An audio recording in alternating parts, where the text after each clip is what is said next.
성가대 정말 아름다운 찬양, 은혜 깊은 찬양 감사합니다. 지난 주일에는 성령 강림주를 맞이해서 성령의 증거에 대한 말씀을 나누었습니다.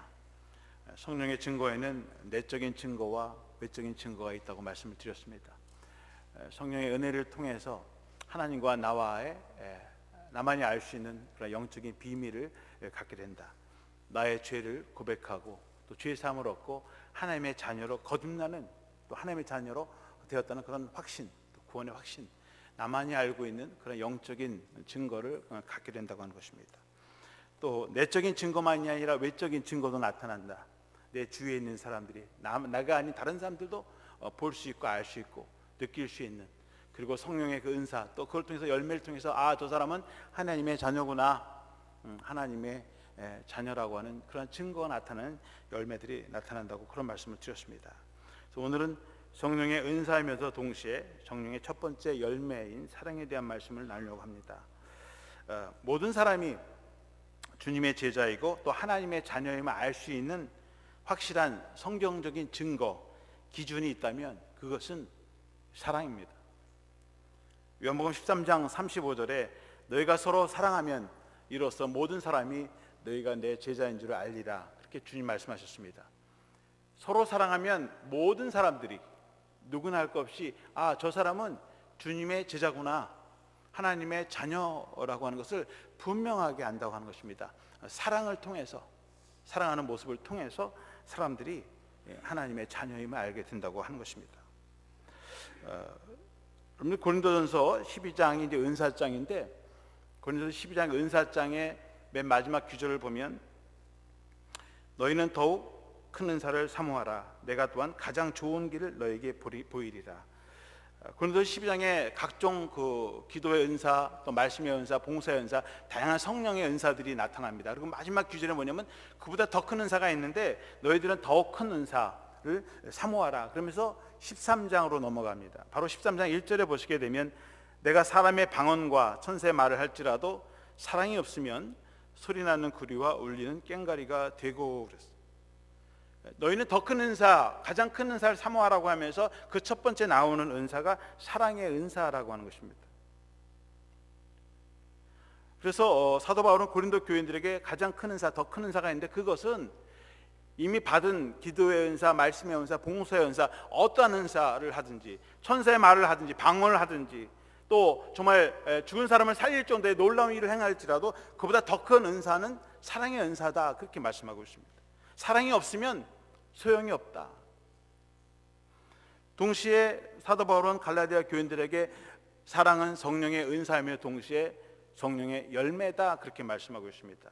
갈라디아서 5장 22절 23절에 보시면 오직 성령의 열매는 사랑과 희락과 화평과 오래 참음과 자비와 양성과 충성과 온유와 절제니 이 같은 것을 금지할 법이 없느니라.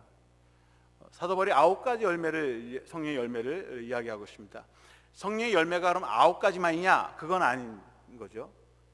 9개 외에도 다른 은사들이 많이 있지만 가장 대표적인 은사가 9개의 열매이고, 그리고 그 열매 중에서 첫 번째 오는 건 사랑이다, 그렇게 말씀하고 있습니다. 그런데 왜 사랑은 성령의 은사이고 성령의 열매인가? 저는 그런 생각을 해봅니다. 나도 사랑할 수 있는데, 내 의지, 노력, 또 내가 할 수 있는 만큼 사랑을 할 수 있는데, 그렇다고 하면 사랑은 굳이 성령의 은사가 아니라 우리 인간이 내가 할 수 있는 나의 은사고 나의 능력이고 나의 재능이고 나의 성품으로부터, 내 인격으로부터 나올 수 있는 그런 것인데, 굳이 왜 사랑을 성령의 은사다, 성령의 열매라고 그렇게 얘기하는가? 내 차원이 아니라 하나님의 차원에서 내려오는 그런 은사, 열매라고 그렇게 성경은 말하고 있는가? 왜 사도 바울은 그런 말씀을 하고 있는가? 본문의 말씀에서 그 해답을 좀 찾아보려고 하는 것입니다. 오늘 누가복음 7장에 나오는 이야기는 요한복음 12장에 나오는 마리아가 옥합을 깨서 드린 이야기와 굉장히 비슷합니다. 그래서 많은 사람들은 이 여인이 마리아이고 마리아가 바로 이 여인인 것처럼 이렇게 혼돈하는 경향이 있습니다. 실제로 마리아와 이 오늘 본문에 나오는 이 죄인인 여인과는 전혀 다른 인물이에요. 요한복음 12장에는 죽은 나사로가 다시 살아난 베다니에서 있었던 사건이고, 거기에는 마리아, 마르다, 나사로, 죽었다가 다시 살아난 나사로가 같이 동네 잔치에서 예수님을 잔치하려고 모였던 그런 장소입니다. 요한복음 12장에서는 마리아가 예수님을 장사하기 위해서 자신의 나드 값비싼 정말 300데나리온이나 되는 그런 값비싼 향유를 주님께 깨뜨려서 주님께 칭찬받은 그런 말씀입니다. 오늘 7장의 말씀은 큰 죄를 지은 여인이 예수님께 나와서 자기의 죄를 용서받는 죄사함의 이야기입니다. 37절 말씀에 보면 그 동네에 죄를 지은 한 여자가 있어 예수께서 바리새인의 집에 앉아 계심 알고 향유를 담은 옥합을 가지고 와서, 바리새인의 집에, 시몬이라고 하는 바리새인 집에 왔고, 이 여인은 죄를 많이 지은 여인이고 동네 사람들, 심지어는 이 누가복음을 기록한 누가도 이 여인이 어떤 여인인지, 과거가 어떤 여인인지 다 아는 명백한 죄인이에요. 그리고 이름은 정확하게 밝혀지지 않고 기록하지 않고 있습니다. 그런데 본문의 여인은 향유를 깨뜨려서 사람들에게 어떤 비난을 받은 것은 아닙니다. 마리아는 옥합 300데나리온 옥합을 깨뜨릴 때 그 주위에 있는 사람들이 아니 그 비싼 옥합을 한 번에 깨뜨려서 왜 낭비하느냐, 그렇게 해서 사람들에게 핀잔을 받았지만 예수님께는 칭찬을 받았습니다. 근데 이 오늘 본문에 나오는 여인은 비싼 향유를 깨뜨려서 비난을 받은 게 아니라 주님께서 사람들, 손님들하고, 특히 남자들 손님들하고 식사를 하는데 어떤 여인이, 그것도 죄가 많고 어떤 여인인지 다 알고 알만한 그런 여자가 와서 예수님에게 자기 향유를 깨뜨려서 바르고 또 머리카락으로 발을 씻겨드리고 자기 입으로 예수님의 발에 입맞춤을 하고, 그래서 이 주위에 있는 사람들은 황당하고 아니 저런 죄인이 감히 어떻게 예수님 앞에 나와서 저러고 있는가 말이죠. 그런데 문제는 그 여인이 죄인인 걸 알면서도 예수님은 그 여인을 피하지 않고 그가 하는 모든 것들을 그대로 다 받아주셨다고 하는 것입니다. 이 사실을 목격한 집주인 바리새인 시몬은 예수님처럼 도덕적이고 훌륭한 분이 저 죄인을 뿌리치지도 않고 야단도 치지 않으시고 가만히 앉아있는 것을 보고 굉장히 불쾌하게 여겼다고 하는 것입니다. 39절에 보시면 예수를 청한 바리새인이 그것을 보고 마음에 이르되 이 사람이 만일 선지자라면 자기를 만지는 이 여자가 누구며 어떠한 자 곧 죄인인 줄을 알았으리 하거늘. 이 바리새인이 큰 실망을 했습니다. 이분이 적어도 선지자라고 하는데 선지자 정도면 이 여인이 어떤 여인인지 알고 그리고 그 여인을 피했어야 되는데 그대로 받아주셨다고 하는 것입니다. 이 바리새인은 예수님이 선지자 정도도 이제는 인정하지 않는 그런 상태에 있는 것입니다.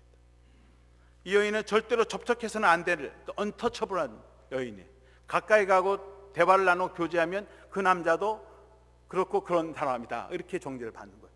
그러니까 상종해서도 안 되고 접촉도 해야 되지 않는데 이 여인이 와서 예수님에게 발에다가 또 키스를 하고 뭐 얼굴에다 키스했으면 더 큰일이 날 뻔했죠.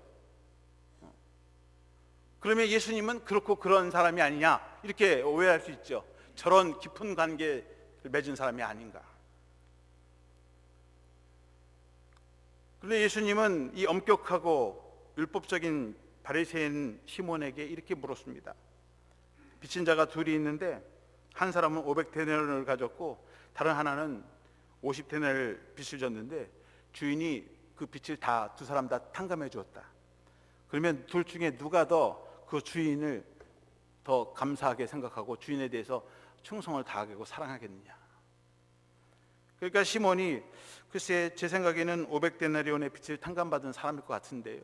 그러니까 주님께서 내 판단, 내 생각 옳다. 500데나리온 빚진 사람이 더 그 주인에게 감사하게 될 거고 더 충성을 할 것이고 더 사랑하게 될 것이다. 그렇잖아요. 더 많은 빚을 탕감받은 사람이 더 기분이 좋을 것입니다. 이 여인은 자신의 큰 죄, 지금까지 많은 죄를 져왔는데 그 죄를 사함받았기 때문에 주님을 향한 사랑이 더 많다 그만큼. 그런데 너는 어떠냐? 너는 율법주의자, 도덕주의자로서 정말 세상에서 흠없이 누구보다 더 열심히 모세 율법을 따라서 그렇게 바르고 의롭게 살아온 사람, 나는 결코 의인이고 죄가 없는 사람이고 저런 사람하고는 상종도 하지 않는 그런 사람인데, 그래서 심지어는 예수님도 필요하지 않고 선지자도 필요하지 않죠. 왜? 율법대로만 살면 되니까. 근데 주님께서는 책망을 하시는데 바로 이 바리새인을 향해서 책망을 하십니다. 너는 내가 들어왔을 때 발을 씻겨줄 물도 내놓지 않았다. 자기 집에 초청했으면서 그래도 적어도 손님에게 기본적인 예의는 발을 씻겨드리는 것이 이스라엘 사람들의 전통인데 너는 물도 내오지 않았다. 너는 나에게 싸구려 감람류 올리브유 기름도 내 머리에 발라주지 않았다. 요새는 뭐 세수하고 나면 크림 바르지 않습니까? 너는 나에게 싼 크림도 발라주지 않았냐? 근데 이 여인은 그 비싼 것을 깨뜨려 나에게 주지 않았느냐? 너는 내게 내 볼에다 뽀뽀도 하지 않았든 허그도 하지 않고 입맞춤도 해주지 않는데 이 여인은 내 발에다가 지금 뽀뽀 입맞춤 했다. 너는 뭘 했느냐?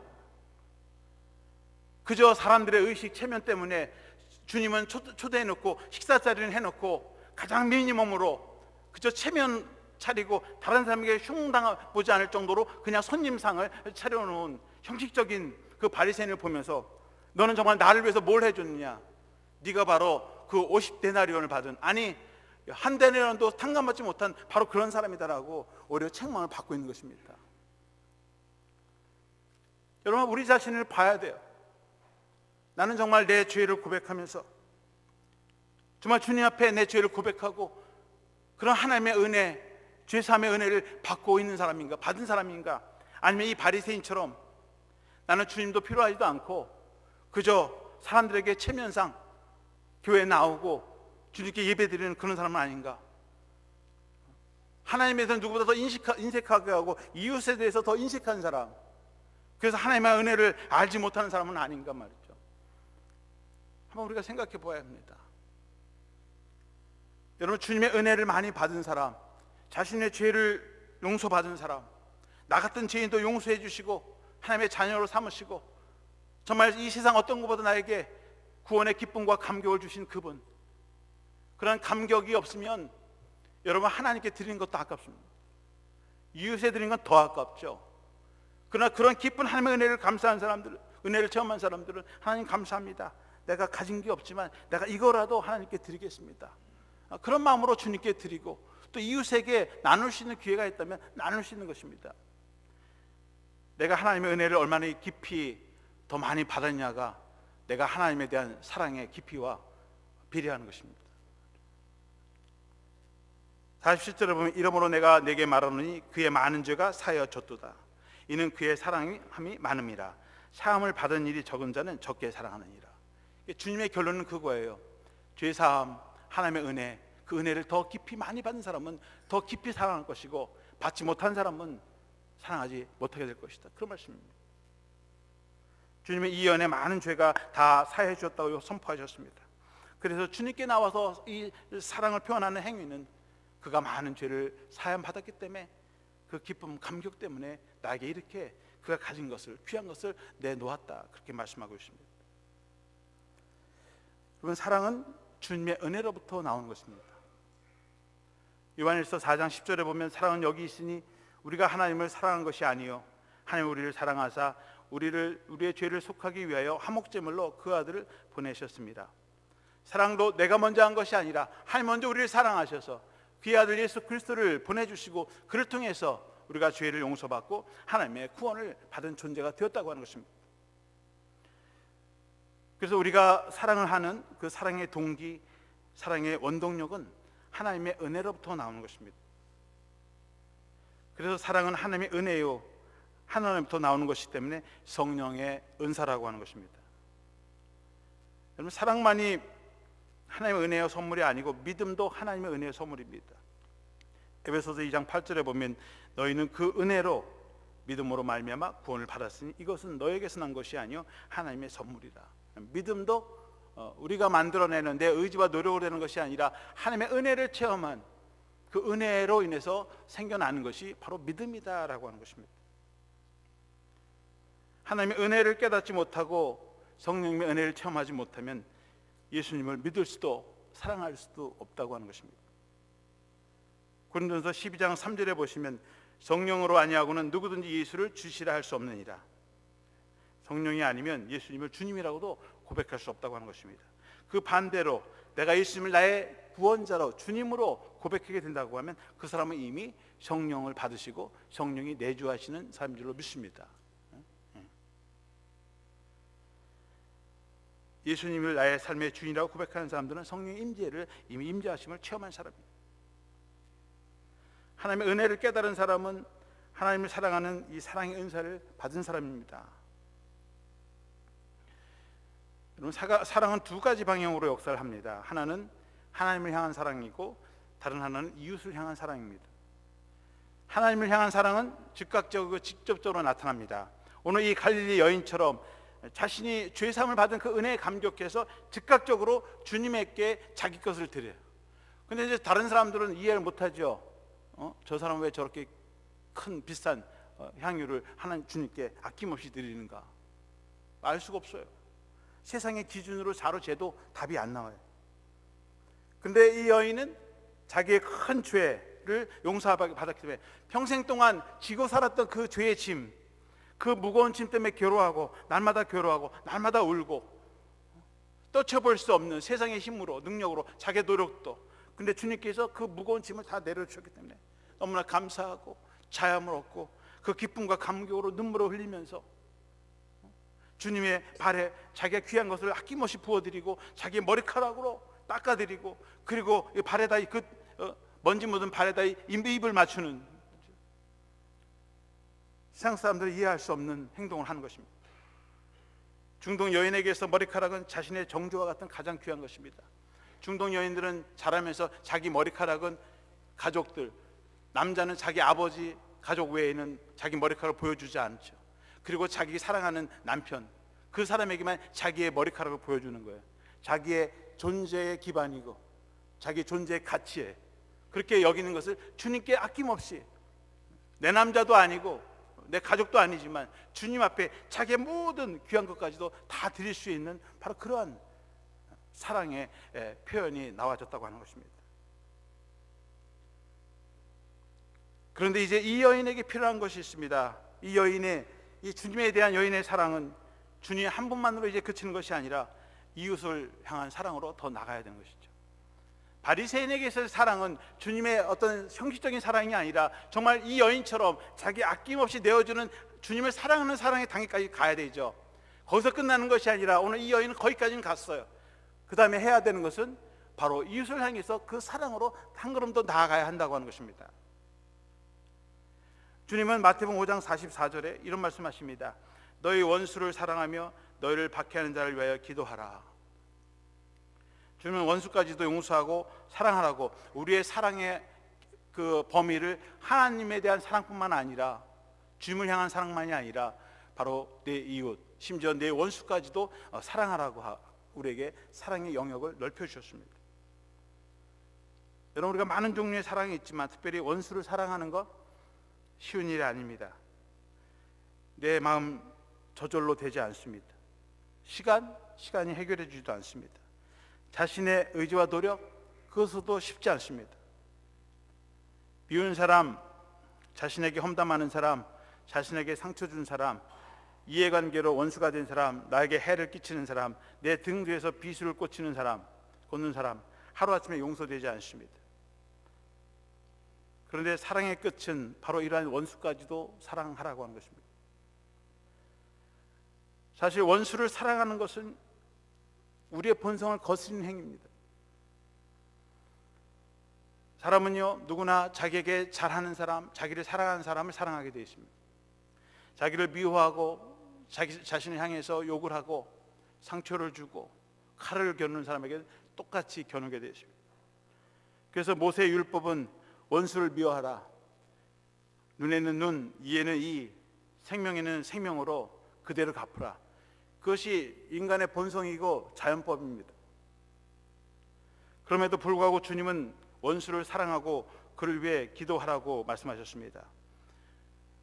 우리의 본성과 본능을 뒤집어 놓는 그런 말씀입니다. 마태복음 5장 46절에 보면 너희가 너희를 사랑하는 자를 사랑하면 무슨 상이 있으리요 세리도 이같이 아니하느냐. 죄인들 중에 가장 큰 죄인이 세리인데 이 세리들도 자기 가족, 자기 사랑하는 사람 다 사랑한다는 거예요. 다른 사람들 돈을 착취하고 자기 사람 자기 배를 채우지, 자기 미워하는 사람 절대 사랑하지 않는다고 하는 것입니다. 여러분, 악한 일을 하는 도둑이나 강도들도 자기 가족들은 사랑해요. 여러분, 사람뿐만 아니라 개나 고양이, 짐승들도 자기를 사랑하는 주인에게는 충성을 다하고 목숨을 겁니다. 개들도 눈치가 있어가지고요, 강아지를 키워보니까 자기 사랑하는 사람한테는 졸졸졸졸 따라다니고 먹을 거 달라고 매 주위에서 돌아요. 그런데 매 구박하고 야단치면요, 개도 눈치를 봐요. 그래가지고 괜히 지나가다가 맞을까봐 피해 다닙니다. 절대 안 가요. 본성이에요. 사람도 마찬가지입니다. 나 좋아하고 나랑 친하고 나에게 잘하는 사람한테 같이 가지만 나 싫어하고 미워하는 사람은 보기도 싫잖아요. 저기 있으면 이렇게 보잖아요. 본성이라니까요. 자기를 사랑하는 사람을 사랑하고 자기를 미워하는 사람을 미워하는 건 우리 인간의 본성입니다. 그런데 주님은 우리의 그 본성을 바꾸라는 거예요. 본성을 거스리라고 하는 거예요. 본성과 정반대로 행동하라는 것입니다. 그래서 주님이 말씀하시는 이 사랑은 우리 인간적인 본능에서 나온 사랑이 아니라고 하는 것입니다. 인간의 본능을 거스리고 그 본성에 반대한 하나님의 사랑, 신적인 사랑, 자기 희생적인 사랑, 그 사랑으로 우리를 덧입으라고 하는 것입니다. 그래서 사랑이 성령의 은사고 성령의 열매라고 하는 것입니다. 왜? 우리 힘으로 되는 것이 아니라, 우리가 하는 사랑은 인간적인 사랑입니다. 우리가 하는 사랑은 인격적인 사랑이에요. 나에게 잘해주고 나를 좋아하는 사람에게만 베풀어주는 그런 사랑입니다. 그런데 나를 위해서 손가락질하고 나에 대해서 대적하고 나를 아프게 하고 나를 힘들게 하는 사람까지 사랑하는 그 사랑은 인간의 힘으로 되는 것이 아니에요. 주님을 향해서 십자가에서 못 받고 욕을 하고 네가 하나님의 아들이면 당장 내려와 봐라, 자기를 향해서 칼을 들고 자기를 해치고 자기에게 상처를 주는 그 사람들을 용서하는 자기 희생적인 사람, 그 사랑을 해도 돌아올 것이 없는 그 사람들에게 베풀어주는 사랑, 그것이 바로 아가페신 사랑이고 신적인 사랑이고, 주님이 우리에게 요구하는 사랑은 바로 그러한 자기 희생적인 하나님의 사랑을 하라고 하는 것입니다.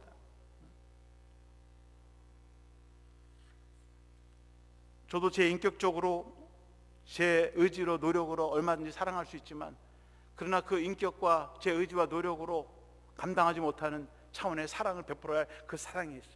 그렇죠? 주님은 그 사랑을 요구하는 거예요. 이 목사 사랑해라, 용서해라, 네 힘으로 되지 않으니 기도해라. 주님은 우리에게 그런 사람까지 용서하라고 기도하라고, 내 힘으로 되지 않으니까 나의 능력을 빌어서 성령의 능력으로, 성령의 마음으로, 주님의 마음으로, 그 사랑으로 사랑하라고 요구하고 있는 것입니다. 우리가 계속하게 되면 용서하지 못하는데 하나님께서 우리에게 용서의 마음을 주세요. 긍휼히 여기는 마음을 주세요. 나중에 그 사람이 불쌍히 여겨지게 되고, 아, 저런 사람이 저렇게 마음이 저렇게 이해하게 되고, 계속 하나씩 그를 용서하게 되고 받아들이게 되는 것입니다. 하루아침에 되지 않는 사람들이 있습니다. 평생을 내 육체의 가시처럼 말이야, 내 마음속 깊은 곳에 두고 다니면서 조금만 해도 내 마음이 아프고 상처가 돼요. 하지만 그걸 끌어안으면서 그 가시를 감싸 안으면서, 그리고 그 가시가 그 사람에게 되면 가시로 날 텐데 그러지 않도록 계속해서 그것을 돌보면서 그리고 나가야 되는 것입니다. 사랑의 은사라고 하는 것입니다. 그리고 성령의 능력을 통해서 우리의 사랑의 은사가 사랑의 열매로 맺어지게 된다고 하는 것입니다. 열매가 하루아침에 맺어지지 않습니다. 그렇죠? 봄에 씨를 씨앗으로 뜯는다고 해서 금방 나오는 게 아니에요. 여름에 뜨거운 태양, 비도 맞아야 되고요, 한파도 겪어야 되고요, 많은 시간을 통해서 하나님의 때에 하나님께서 열매로 맺어주는 것입니다. 요한일서 4장 20절, 보는 바 그 형제를 사랑하지 아니하는 자는 보지 못하는 바 하나님을 사랑할 수 없느니라. 우리가 눈에 보이는 형제를 사랑하지 않으면서 눈에 보이는 하나님을 사랑하는 것 자체가 아이러니라는 거예요. 믿을 수 없다고 하는 것입니다. 만약 우리가 하나님을 사랑한다고 하면, 하나님이 나를 사랑하시고 나의 죄를 용서해 주시고 긍휼하심으로 나를 용서해 주시고 받아주셨다면, 나도 주님의 그 사랑으로 그 사람을 용서해 주고 받아주고 용납하라고 하는 것입니다. 우리의 인간적인 사랑은 오래가지 못합니다. 내 의지와 노력 한계가 있어요. 그렇기 때문에 우리는 내 힘과 능력으로 하는 것이 아니라 성령의 능력으로, 주님의 신적인 그런 아가페적인 사랑으로 우리를 덧입혀야 하는 것입니다. 우리의 가족도 마찬가지예요. 남편과 아내도 내 의지, 노력으로 사랑하는 것이 아니라 그리스도의 사랑으로 덮어주고 사랑해야 되만 그 사랑이 온전해지는 것입니다. 자녀도 마찬가지인데, 친구도 마찬가지, 이웃도 마찬가지입니다. 내 의지와 노력이 아니라 주님의 사랑으로 덧입혀질 때 그 사랑이 주님이 말씀하시는 정말 아가페적인 주님의 사랑으로 온전해지는 것입니다. 그걸 위해서 우리가 기도해야 된다고 하는 것입니다. 얼마 전에 한국의 서정인 목사님이란 분이 고맙다라는 책을 쓰셨습니다. 이 책에 많은 이야기들인데 그 중에 이분이 그 백혈병을 앓고 있는 그 한 여자아이에게 자신의 골수를 기증해 준 이야기가 나옵니다.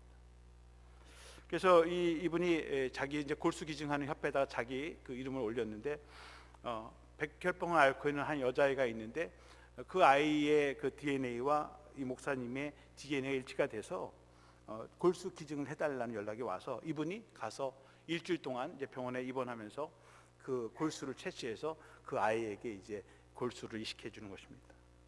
그런데 이 골수를 이식하는 과정에서 의료사가 나가지고 굉장히 생명의 지장을 위협을 받는 그런 어려움이 있었답니다. 그런데 다행히 잘 해결이 되고 골수 이식을 그 아이에게 무사히 이렇게 이식을 해 주었다고 합니다.